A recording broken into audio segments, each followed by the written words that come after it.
서울의 심장 한양도성길을 따라 걸으며 600년 전으로의 시간여행을 함께해요. 아름다운 산책길과 함께 성곽의 숨은 보물들을 찾아보고 서울의 다양한 풍경을 만나요. 이 특별한 여정에 함께하고 싶다면 구독과 알림을 설정해주세요. 좋아요와 댓글로 여러분의 생각을 공유해주세요. 안녕하세요. 서울을 걸으며 숨겨진 이야기들과 함께하는 가벼운 산책입니다. 오늘의 시작은 동대문역에서 시작합니다. 이곳은 지하철 4호선 7번 출구와 1호선 6번 출구가 있는 곳입니다. 오늘 산책은 한양도성길 2코스 일부 구간과 함께 흥인지문에서부터 남산까지 한양도성길 3코스 남산 구간에 대한 내용입니다. 지도에서 파랗게 표시된 곳은 성곽이 지금은 사라진 멸실 구간입니다. 이곳 흥인지문에서 장충체육관까지는 멸실 구간입니다. 시작에 앞서 흥인지문에서 스탬프를 찍고 시작합니다. 저기 화살표가 보이는 동대문 DDP까지 쭉 직진해서 걸어가겠습니다. 오랜만에 오는 동대문인데 어릴 적 모습 그대로인 곳이 많네요. 같은 곳인데 흥인지문보다 동대문이 더 친숙하시죠? 지하철역 이름도 동대문이라 흥인지문이랑 별개로 생각하시는 분들도 많이 계세요. 한양도성에는 4개의 대문과 4개의 소문이 있었습니다. 그중 동쪽에 있다 해서 동대문이고 원래 이름이 흥인지문입니다. 그리고 잠시 뒤에 만나게 되는 4개의 소문 중 하나인 동남쪽에 있는 남소문인 광희문을 만나게 됩니다. 한양도성 걷기 전에는 4개의 소문이 있는 줄도 몰랐어요. 하지만 이제는 알게 됐어요.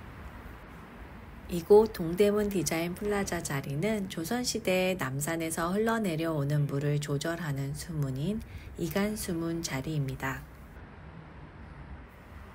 동대문 DDP 건물을 둥글게 돌아 횡단보도가 나올 때까지 걸으면 이 2개의 건물 사이로 광희문이 보입니다.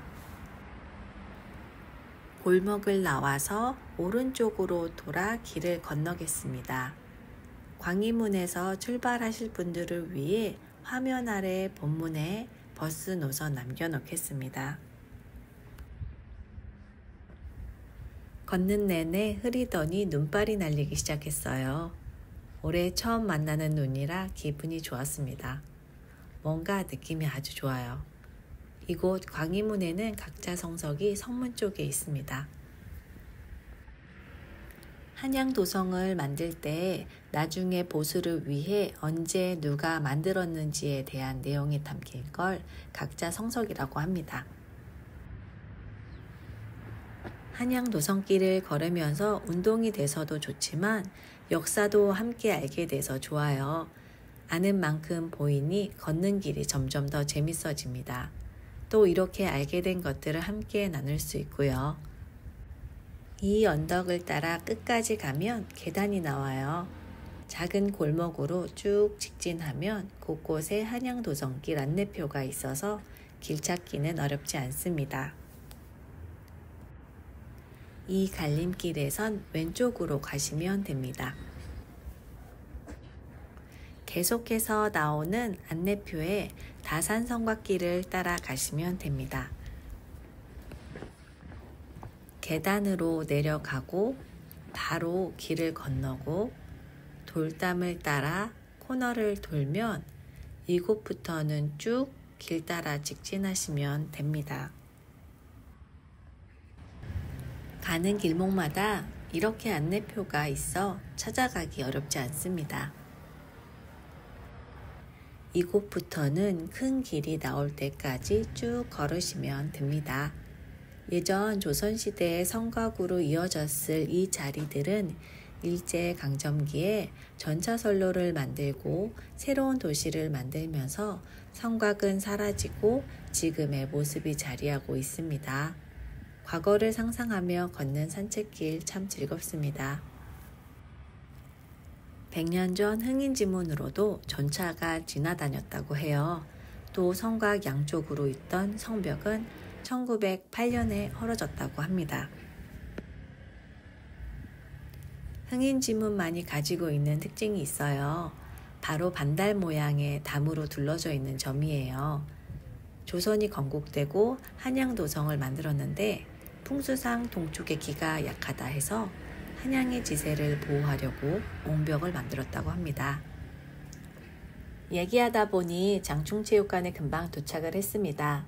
이곳부터 시작하실 분들은 지하철 3호선 동대 입구역 5번 출구에서 직진하시면 바로 이곳이 보입니다.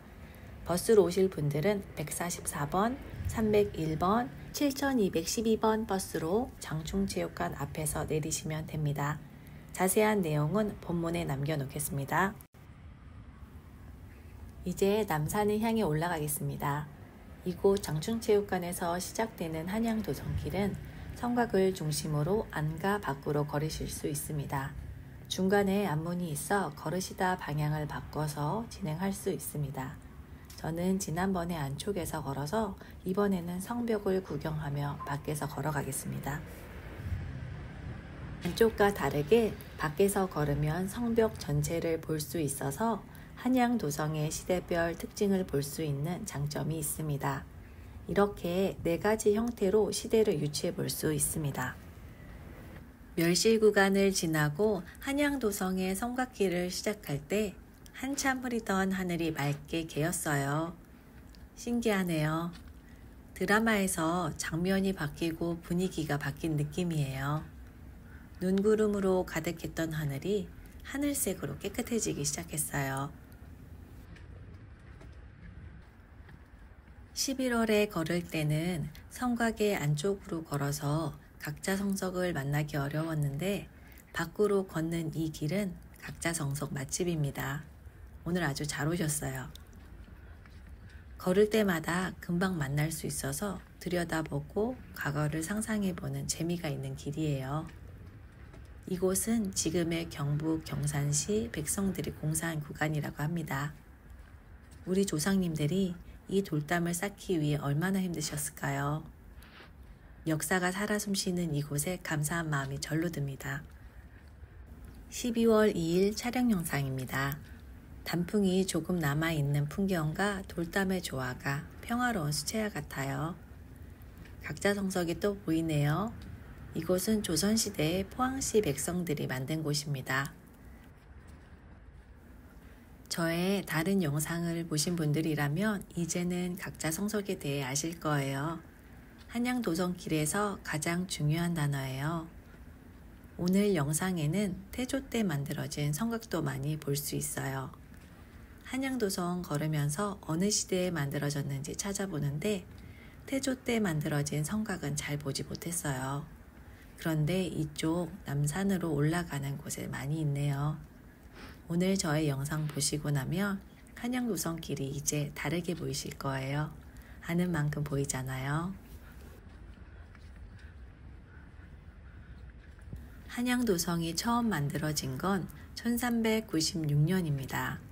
18.6km의 넓은 면적을 공사기간 1년도 채 안 돼서 만들었어요.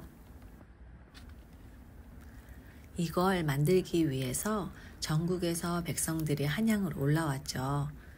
1차로 만들 때는 돌과 흙을 섞어서 만들었는데 중간에 홍수와 한파로 무너지고 보수를 반복하다 24년이 지난 1422년 세종대왕 때 성곽 전체를 돌로 석성으로 다시 만듭니다.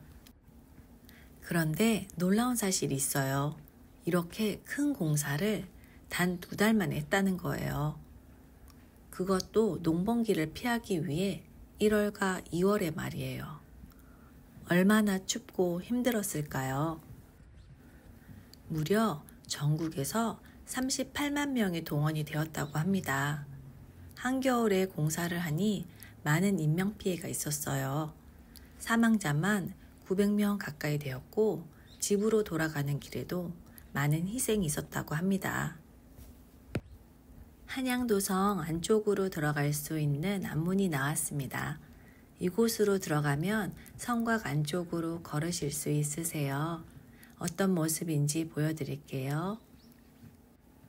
그리고 다음 편 영상은 보이는 이 길로 걸어서 남산 둘레길로 걷는 다른 느낌의 길이에요. 남산 둘레길 관심 있으신 분들은 구독하시고 알림에 넣으시면 바로 만나실 수 있습니다. 저는 다시 밖으로 나와서 쭉 직진해 보겠습니다. 지금 우리는 언제든지 종로도 가고 여의도에도 갔다가 마음대로 어느 때나 이동할 수 있잖아요. 그런데 생각을 해보니까 조선시대에는 이 한양도성이 경복궁을 중심으로 동그랗게 둘러져 있어서 이런 앞문이나 사대문, 사소문이 아니면 안으로 들어갈 수가 없었겠구나 문득 생각이 들었어요. 이곳을 막으면 아예 지나갈 수 없는 거예요. 사극에서 성문 지나갈 때 통행증 보여주고 다니던 장면이 생각이 나네요. 이곳부터는 바냐트리 호텔로 연결된 데크길로 걷게 돼요. 만약 장충체육관에서 안쪽으로 걸었다면 이 지점에서 만나게 됩니다. 단풍이 남아있는 나무들이 곳곳에 보이네요. 11월에 왔을 때 정말 너무 예뻤는데 지금 이런 느낌도 참 좋아요. 이곳 남산 지역은 사계절 다 아름답습니다. 맑아진 하늘 덕분에 햇볕이 부드럽게 데크길을 비춰줍니다. 초겨울에 공기가 차갑지만 날카롭지 않아 걷는 길 또한 상쾌하네요. 앙상한 나무와 화려한 나뭇잎을 매달고 있는 물든 나무들의 조화가 늦가을과 초겨울의 풍경을 생동감 있게 합니다. 짧은 데크길이 끝나면 바냐트리 호텔 주차장이 나옵니다. 이 주차장을 가로질러 남산으로 넘어가겠습니다. 가는 길에 이정표가 있으니 길 따라 밖으로 나가시면 됩니다. 큰 도로가 나오고 길 건너편이 국립극장과 남산공원입니다. 길을 건너면 이곳부터는 경사도 있고 계단도 올라야 하는 구간이라 운동이 조금 되실 거예요. 앞에서부터 많이 걸으셔서 쉴 곳을 찾으신다면 남산공원 초입에 카페가 있습니다. 올라가는 길에 소나무가 춤추듯 자라나 있는 풍경이 산에 왔구나 하는 느낌을 줍니다. 버스 정류소가 있어요. 버스로 남산타워까지 바로 갈 수도 있습니다. 참고로 이곳부터 걸어서 남산타워까지 3에서 40분 정도면 오를 수 있습니다. 앞에 보이는 끊겨진 한양성곽길 보이시죠? 이 길 건너편으로 산속으로 연결된 나무 계단길이 보입니다. 이 계단길로 올라가겠습니다. 계단이 경사가 있어 조금 힘들기는 합니다. 오실 때 물 꼭 챙겨오세요. 이곳을 꼭 올라야 하는 이유가 한양 도성길 중에 태조 때 만들어진 성벽 만나기가 쉽지 않은데 이곳에서 볼 수 있습니다. 성벽에 보면 네모 반듯한 곳과 거친 곳 비교되시나요? 성곽길이 이렇게 크게 4가지 형태로 나눌 수 있는데 검고 거친 부분이 태조 때 만들어진 성벽입니다. 이곳에서 600년이나 자리하고 있었어요. 너무 대단하지 않나요?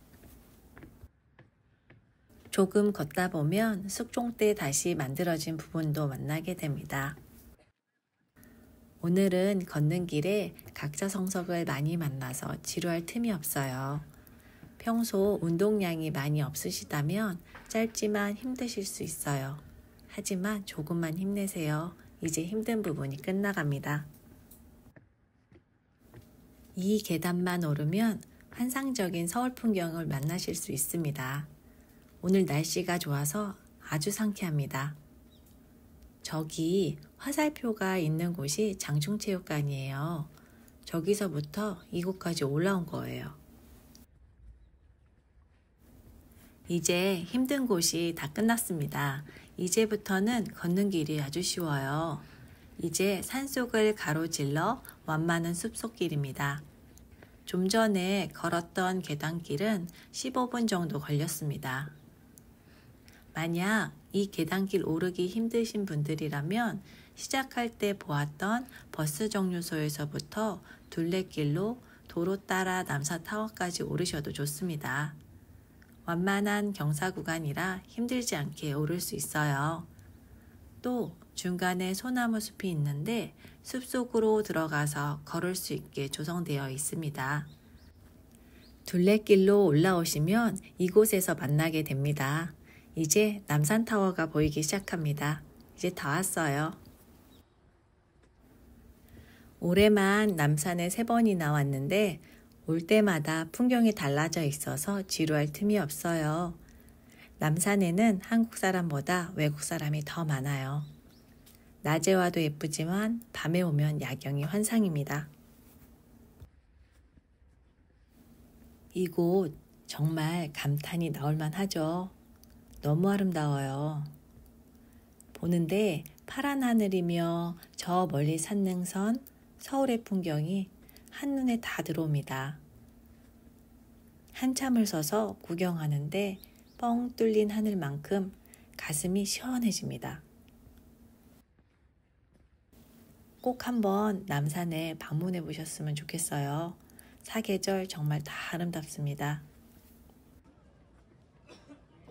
남산 케이블카 올라오는 곳으로 가면 봉수대 터가 나옵니다. 봉수대 옆에 계단으로 내려가면 한양 도성길을 연결해서 걸으실 수 있으세요. 이곳으로 내려가면 남대문 방향으로 가실 수 있습니다. 이곳은 국사당 터이기도 합니다. 국사당은 조선을 세운 태조 이성계가 한양의 도읍을 정하고 그 수호신사로서 북악산과 남산 꼭대기에 두었던 사당입니다. 600년 전 만들어진 한양 도성을 따라 걷는 역사와 함께한 산책이 끝나갑니다. 저는 버스를 타고 명동으로 갈 예정이라 남산 예장주차장에서 하차합니다. 남산을 오르는 방법이 다양해요. 오늘은 계단길로 숲속을 걸어 남산을 왔지만 다음 영상은 둘레길로 남산을 오르고 남대문까지 걷는 코스입니다. 버스 노선은 영상 본문에 남겨놓겠습니다. 버스로 남산을 방문하실 분들이라면 4호선 명동역 1번 출구에서 예장 주차장으로 오셔서 남산을 오르시면 됩니다. 흥인지문을 시작하여 광희문을 지나 남산까지 다양한 풍경이 함께한 산책길이었어요. 아름답고 함께하면 좋은 코스를 매주 업로드하고 있습니다. 구독하시고 우리 함께 걸으며 건강해져요. 오늘의 영상이 좋으셨다면 좋아요 부탁드립니다. 알고 계신 좋은 코스를 댓글로 공유해주세요. 저의 발걸음에 큰 힘이 됩니다. 오늘도 평안하고 안전한 산책길 되시기 바랍니다. 시청해주셔서 정말 감사합니다.